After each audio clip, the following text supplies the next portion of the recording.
Secret invasion episode 2 सिर्फ squirrels ही नहीं बल्कि एमसीयू के पास्ट में से भी कई चीजें निकाल के एक बार फिर से हमारे सामने रख देता है। और इसकी स्टार्टिंग होती है 1997 के फ्लैशबैक से, जहां कैरल डेनवर्स के जाने के बाद निक फ्यूरी ग्राविक के साथ साथ सभी स्क्रल्स को एड्रेस करते हुए कह रहा है, अगर तुम यहाँ नया चेहरा लेकर मेरे प्लेनेट यानी अर्थ को सेफ रखने में मेरी मदद करोगे तो मैं और कैरल भी तुम्हें एक नया घर ढूंढकर जल्द ही देंगे। यहाँ हमें ग्राविक के पास्ट के बारे में भी पता चलता है कि कैसे उसके पेरेंट्स उनके पिछले प्लेनेट को बचाते बचाते मर गए। और यहाँ मार्वल की डी एजिंग टेक्नोलॉजी अलग ही लेवल पर है, जो 1997 की निक फ्यूरी को देखकर पता चल रहा है। और जिस तरह यहाँ सभी स्क्रल फ्यूरी की सपोर्ट में आते हुए अपनी शेप शिफ्ट कर रहे हैं, वहीं इसके अपोजिट प्रेजेंट टाइम में ग्राविक के स्क्रल जनरल बनने के बाद उसकी सपोर्ट में आते हुए स्क्रल्स अपने ट्रू फॉर्म ले लेते हैं, जिसमें कि शामिल है British prime minister, NATO secretary general, जो कि स्क्रल्स का लेवल ऑफ इन्वेजन दिखाता है, जो बताता है कि अब ये जंग भी उनकी होगी और इस जंग का नैरेटिव भी वही सेट करेंगे, क्योंकि अब की बार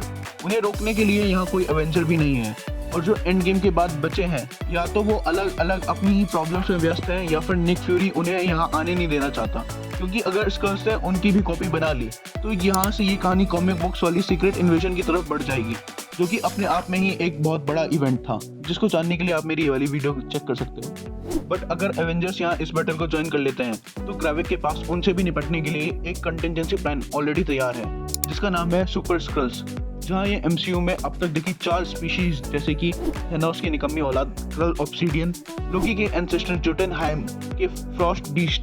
ग्रूट और आयरन मैन 3 से एक्सट्रीमिस के डीएनए का यूज करके स्क्रल को और भी एडवांस करेगा। और इस प्रोग्राम को लीड कर रहे हैं डॉक्टर डेल्टन, जो कि अभी इनिशियल स्टेजेस में ही है। बट ट्रेलर के कुछ शॉट्स में हमने ग्राविक को अपने हाथ को ग्रूट की तरह एक्सटेंड करते देखा था, जिसके बेसिस पे कहा जा सकता है कि एटलीस्ट ग्राविक को हमें सुपर स्क्रल में ट्रांसफॉर्म होता दिखेगा। वैसे तो इसका पता सबसे पहले गाया को लगा था, बट हमारी MI6 की सोनिया भी पीछे नहीं है। ये लास्ट एपिसोड में मॉस्को में हुए ब्लास्ट के जिम्मेदार स्क्रल को इन्वेस्टिगेट करने पहुंचती है, जिसके बाद ये भी अब स्क्रल्स के बारे में काफी कुछ जानती है। बट इस एपिसोड का सबसे बड़ा रिवील तो यही था कि निक फ्यूरी भी मैरिड है